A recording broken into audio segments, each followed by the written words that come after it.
नमस्कार साथियों, मैं हूं डॉक्टर आनंद भारद्वाज और आप देख रहे हैं मेरा बहुत famous program vastu for vastu consultant. इस मेरे स्पेशल प्रोग्राम में आप सबका हार्दिक स्वागत है।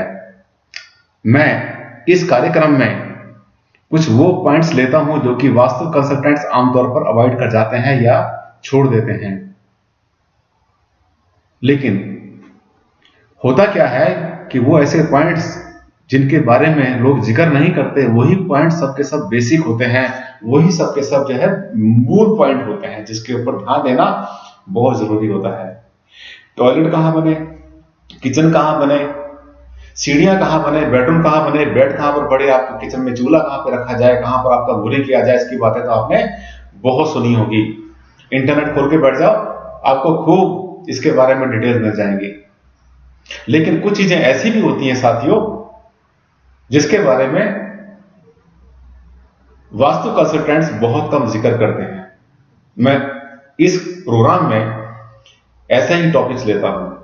खास तरीके से ये प्रोग्राम मैंने बनाया भी वास्तु कंसल्टेंट्स के लिए है, जिससे कि वो इस वीडियो को देखें, मेरे प्रोग्राम को देखें, मेरे कार्यक्रम को देखें और देखने के बाद में एनालाइज करें और कुछ सीखें और आगे चल के लोगों को उस दायरे से बाहर निकलकर भी कुछ बताएं जिस दायरे में वो लोग सिमटे हुए हैं।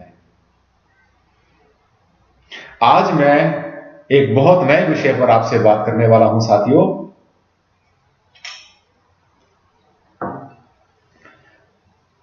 जो है जमीन के बारे में, जियोपैथिक स्ट्रेस। भूमि के नीचे का स्ट्रेस जो कि जमीन के नीचे नहीं रहता, जमीन के नीचे से ऊपर निकल आता है।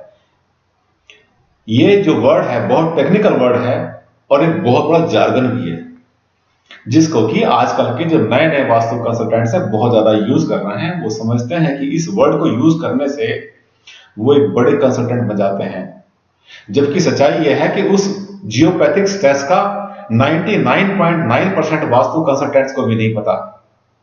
क्यों?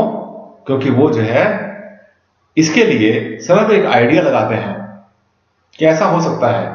कहीं पर सूखा हुआ पेड़ देखा तो बोल दिया कि यहां पर तो जियोपैथिक स्ट्रेस है, इसलिए पेड़ सूख गया।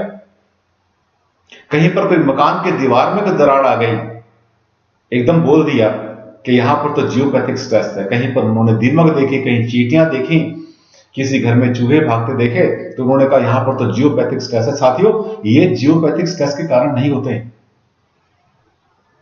जियोपैथिक के जो है जियोपैथिक स्ट्रेस जो है अपने आप में एक बहुत बड़ी टर्म है और बहुत बड़ा एक साइंटिफिक फैक्टर है जिसको कि हमें वास्तु में कभी भी इग्नोर नहीं करना चाहिए। इस दुनिया में, इस संसार में ऐसे बहुत कम लोग हैं जो कि किसी भी जियोपैथिक स्ट्रेस को आंखों से देखकर बता पाए। मैं ये तो नहीं कहता कि एक भी नहीं ऐसा हो सकता, कोई ऐसे ज्ञानी विद्वान, कोई बहुत बड़ा धार्मिक महात्मा परमात्मा के से मिला हुआ कोई ऐसा व्यक्ति हो जो कि इसके बारे में जानता हो। लेकिन सच्चाई तो यह है साथियों, मैं हमेशा सच बोलता हूं, आपसे कहता हूं कि मैं तो इसके लिए सेंसर यूज करता हूं। आंखों से देखकर मुझे नहीं पता चलता कि यहां पर जो कोई ऐसा होगा, जियोपैथिक स्ट्रेस होगा, और अपने आइडिया से ऐसा कुछ भी बोल देना अच्छा नहीं होता। तो अब क्या होता है कि इसके लिए मेरे पास एक सेंसर है। मैं क्या करता हूं, जब किसी प्लॉट में जाता हूं, उस प्लॉट में जाने के बाद में उस प्लॉट पे 3, 4, 5, 6 जगह पर उस अपने सेंसर को लगाकर चेक करता हूं कि यहां पर जियोपैथिक स्ट्रेस है या नहीं है। जियोपैथिक स्ट्रेस बहुत टेक्निकल वर्ड है, बहुत जबरदस्त साइंटिफिक वर्ड है, और इसको ट्रेस करने के लिए आपको इंस्ट्रूमेंट का यूज करना ही पड़ेगा। और एक इंस्ट्रूमेंट से आपको पता नहीं चलेगा। इसके लिए आपको जो है जितने भी स्ट्रेस होते हैं, एक होता है जमीन के नीचे से आने वाला स्ट्रेस, एक होता है पैरेलल स्ट्रेस, एक होता है कॉस्मिक स्ट्रेस। ये तो मेरे पास सभी सेंसर हैं, मेरे पास हर तरह का सेंसर स्कैनर है मेरे पास, और मेरे पास ये मुझे अपने पास ही रखना भी बहुत जरूरी है। बिकॉज इंटरनेशनल प्लेटफॉर्म पर जब मैं पूरे वर्ल्ड में घूमता हूं और मुझे इसके बारे में बात करनी पड़ती है, तो मुझे ऐसे बहुत ज्यादा साइंटिफिक लॉजिक वाले लोग मिल जाते हैं, मुझे साइंटिस्ट मिल जाते हैं जो कि मुझसे पूछते हैं इसका लॉजिक बताइए। या तो अपनी बात से हमें आप सेटिस्फाई कर दो या फिर हमारी बात से सेटिस्फाई हो जाओ, बिल्कुल ठीक कहते हैं।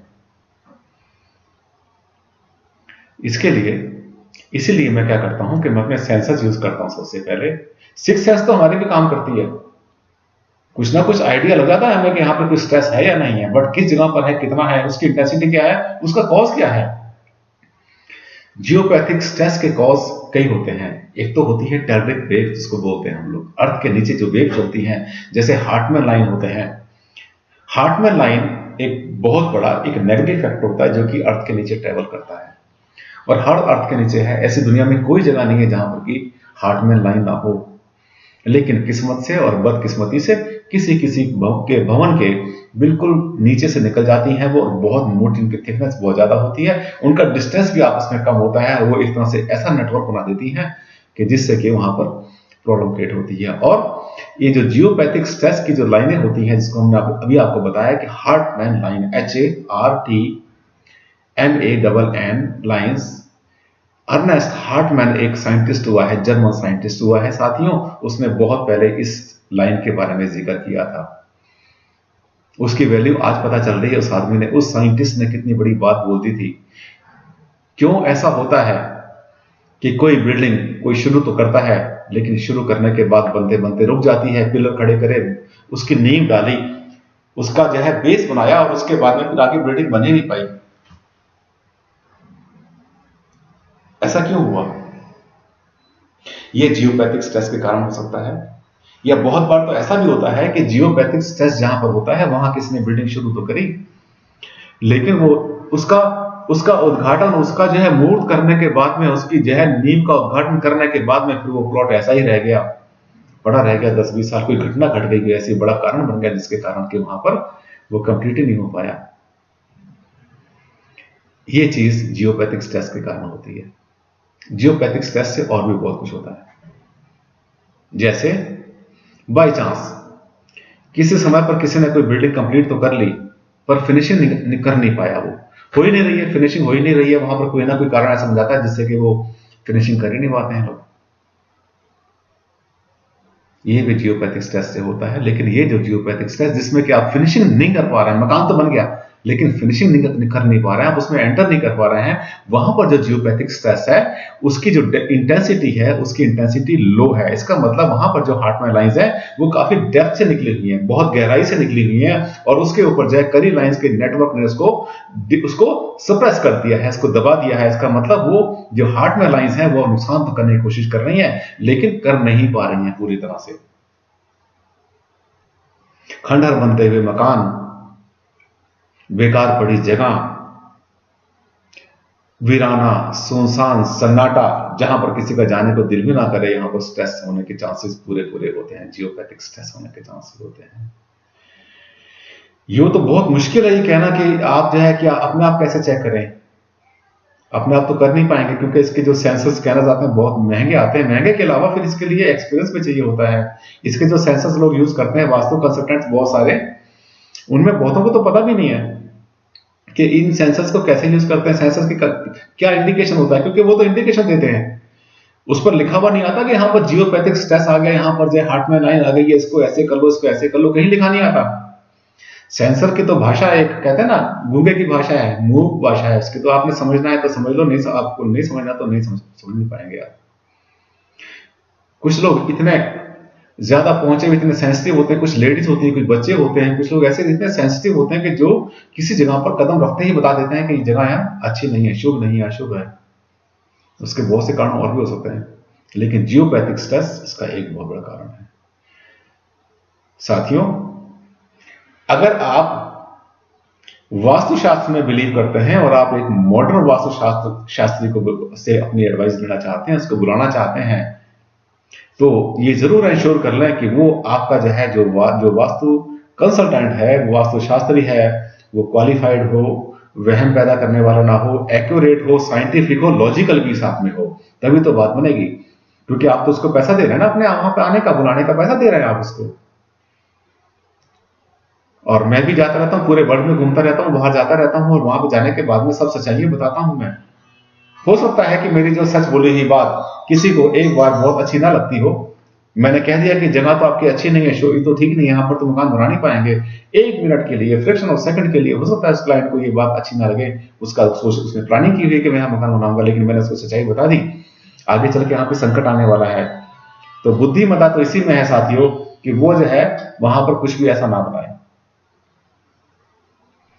अगले प्रोग्राम में आपको बताऊंगा कि जियोपैथिक स्ट्रेस की और चीजें कौन कौन सी होती हैं। जियोपैथिक स्ट्रेस एक अकेली चीज नहीं है, इसके बहुत सारे फैक्टर होते हैं। आप मेरे ये प्रोग्राम देखते रहिए। Vastu for vastu consultant program मेरा बहुत फेमस प्रोग्राम है, वर्ल्ड वाइड देखा जाता है और इसके ऊपर जो है बहुत ज्यादा व्यूज पे आते रहते हैं। मैं जो बताता हूं वो एक कॉमन चीज नहीं है, वो हर वास्तु कंसल्टेंट बताने वाला नहीं है। मैं आपको हमेशा नई बात बताता हूं। आप मेरे साथ जुड़े रहिए, मैं आपको नई नई बातें बताता रहूंगा वास्तु के बारे में। गहराई में आपको ले जाऊंगा, मैं साइंटिफिक गहराई में आपको ले जाऊंगा। वास्तु के शुभ अशुभ, देवी देवता, ये सब चीजों से आपको, अंधविश्वास से छुटकारा आपको दिलाना है मैंने, और वास्तु को साइंटिफिकली आपको समझाना है मैंने, डिफाइन करना है। यही मेरा एम है। Thank you very much. Thank you for being with me. आपसे अगले प्रोग्राम में फिर से मिलते हैं। धन्यवाद।